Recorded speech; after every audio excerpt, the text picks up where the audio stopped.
Hello and welcome back if you've been here before, or welcome to the channel if you're new here. Um, Basically, I've noticed that there's been an underrepresentation of the Xbox One across YouTube, and generally it's quite an underappreciated games console. Now, I've gone through sort of history, sort of collecting for various consoles over time, so sort of Nintendo stuff, dabbled with PlayStations and primarily Sega while they were still around. And I never really sort of looked into collecting Xbox games. Certainly original Xbox games aren't really up there with huge value versus sort of their GameCube or PS2 counterparts. Xbox 360's had a bit of a spike and has plateaued again since. But Xbox One I think still yet to have its day. So that means that you can pick up games really, really cheap and often still buy them brand new and sealed, picking them up sort of in the sales on Amazon, Game Collection, and even UK retailers like Game and Smith's Toys. And the one I've got for you today is an interesting title actually, and it's a sequel to a game that I can't imagine really sold that well on the Xbox One to begin with, and that is Super Bomberman R2. Now, the first game in this series was a timed Switch exclusive back in 2017, and then I think about sort of 3 to 4 months later it launched on the PS4 and the Xbox One, and it was largely ignored across the other two formats. It sold reasonably well on the Switch, but across all formats, it eventually went on to sell about 2 million units. So naturally, Konami decided that they were going to create a sequel to it and release it quite kindly on the Xbox Series X and Xbox One. And yeah, here we are today with this game. And this one was released, 2023 here. So Konami were quite up on supporting the console up until that point. I don't really think that there was much action from them from 2024 onwards. I think they moved on just primarily to the Xbox Series X, so you don't get these Xbox One compatible versions on the disc as well.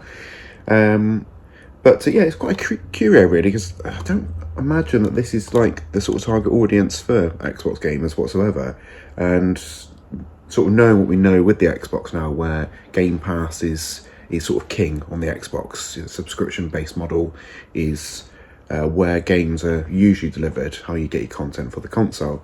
So sort of physical releases are a real big risk on the Xbox platform. So yeah, I don't really know what it's got over the first game, because what they did with the first game was added quite a bit of content over time, and they fleshed it out fully. It was quite a bare bones experience to begin with. But it says on the back, save the universe with new Elon friends. Enjoy classic features such as Grand Prix, Battle 64 and Standard, along with new modes, Stage Editor and Castle. Play solo or with your friends and family. So it sounds a lot of what you would do in the first game anyway, with a spattering of, tweaked features. But I'll get a little trailer of it running anyway, so you can sort of see what the gameplay's like on this game. This one's a brand new sealed copy, as you can see, and I picked this one up from the Game Collection. They've got a spring sale on at the moment, / Easter sale, and they didn't really sort of advertise that they had this game cheap at all. It was £9.95, which I think represents somewhat of a bargain, and I would wager good money that probably is going to be worth a bit more than that in years to come. Certainly the cheapest I've seen any retailer do it for at the moment. Seems to usually stay around sort of 15 to 20 quid, so getting it for a tenner seems like a bit of a no-brainer for what is essentially someone's hard work popped into a box there. It's been quite an interesting note on this one, is it's published and developed by Konami, and it was originally Hudson Soft that used to do the Bomberman games back in the day.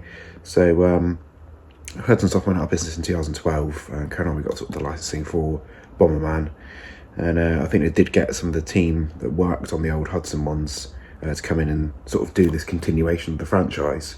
I think it's been like about 5 or 6 games in the Super Bomberman range of games, sort of franchise itself. I think the last one before Super Bomberman R was back in the 90s on the SNES, so there was quite a 20-year gap between making the last one and the newest in the series. So I don't know whether they'll continue. I don't think it'll be a Super Bomberman R3, but there you go. That's a little bit of trivia for you if you wanted to know. Boring fact of the day. And so that is basically all I can tell you about Super Bomberman R. It'd be interesting to see if anyone stumbles on this video in years to come, whether that game has actually gone up in price, or whether, you know, I've misstepped and it's worth £1, or maybe it's landfill. But, you know, judge for yourselves, and if you're watching this in the future, then drop me a comment, and was I right? Probably not, but I'll catch you in the next episode. Ta-ra.